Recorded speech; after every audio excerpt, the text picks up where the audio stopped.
దేవుని వాగ్దానము మలాకి 3వ అధ్యాయము 12వ వచనం ఈ విధంగా రాయబడి ఉంది. అప్పుడు ఆనందకరమైన దేశంలో మీరు నివసింతురు గనుక అన్ని జనులందరూ మిమ్మును ధన్యులందరినీ సైన్యములకు అధిపతియగు యెహోవా సెలవిచ్చున్నాడు.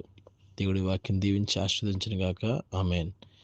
ప్రియమైన దేవుని బిడ్డలారా, మరి ఏప్రిల్ 4వ తారీఖు 2025 సంవత్సరంలో దేవుడు మనకిచ్చిన వాగ్దానాన్ని మనం చూసినట్లయితే ఈ యొక్క మలాకి గ్రంథం 3వ అధ్యాయం చూస్తే మరి ఆయన మాట్లాడుతున్నాడు కదా, మానవుడు దేని యొద్ద దొంగిలినా అయితే మీరు నా యొద్ద దొంగిలితిరి, దేని విషయంలో మేము నీ యొద్ద దొంగిలితమని మీరు అందరూ 10వ భాగమును ప్రతిష్ఠితార్పణను ఏక దొంగిలితిరి.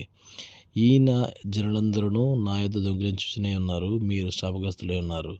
నా మందిరంలో ఆహారం ఉండనట్లు 10వ భాగమును మీరు నా మందిరంలో నిధిలోనికి తీసుకురండి. దీనిని చేసి మీరు నన్ను శోధించినట్లా నేను ఆకాశవాకులు పట్టజాలని విస్తారమైన మేళ్లతో మిమ్మల్ని నింపుతాను అని దేవుడు సెలవిస్తున్నాడు. అయితే ఇక్కడ మనం చూసినట్లయితే మనం ఆలోచన చేస్తాం, ఒక ధనాన్ని ఇస్తే మనం సరిపోతుందా, లేకపోతే మనకు వచ్చిన దాంట్లో ఆ యొక్క ధనాన్ని 10వ భాగాన్ని ఇస్తే మనం సరిపోతుందా అని ఆలోచన చేస్తే, ఇక్కడ ఆయన 8వ వచనంలో అంటాడు కదా, 10వ భాగమును ప్రతిష్ఠితార్పణములను ఇయ్యక, అంటే మనకి ఆ 10వ భాగంతో పాటుగా మన యొక్క సమయాన్ని, మన యొక్క బలాన్ని, మన యొక్క తలంతులను, ప్రతిదాన్ని కూడా సంఘం కొరకు, సేవ కొరకు మనం ఉపయోగించవలసిన వారమై ఉన్నాం. ఒకవేళ ఆ విధంగా మనం ఉపయోగించినట్లయితే అప్పుడు మన పంటలను పాడు చేసే పురుగులను వాటిని పాడు చేయకుండా, లేకపోతే మన ద్రాక్ష చెట్లను అకాల ఫలములను రాల్పకుండా, అంటే చెట్లు కాస్తున్నట్టు కాసి అవి కిందకి రాలిపోకుండా దేవుడు కాపాడుతాను అని మనకి దేవుడు వాగ్దానం ఇస్తున్నాడు.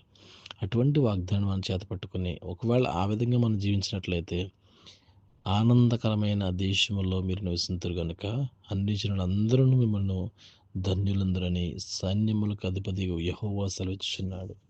ఆమేన్. దేవుడి వాక్యం దీవించి ఆశీర్వదించును గాక.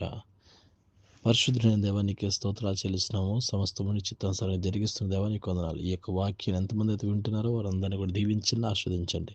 వారికి రావాల్సిన దీవెన ఆశీర్వాదం దయచేయమని సమస్తం మీ చిత్తానికి అప్పగించుకుంటూ, ఎంతమంది అయితే వారి యొక్క సమయాన్ని, వారి యొక్క సధనాన్ని, వారి యొక్క తలంతులను, వారి యొక్క హృదయాన్ని అర్పిస్తున్నారు, వారందరిని బట్టి వందనాలు చెల్లిస్తూ ప్రభువును రక్షకుడైన యేసుక్రీస్తు వారి శ్రేష్ఠ నామములో అడిగి ప్రార్థించి పొందుకున్నాం తండ్రి.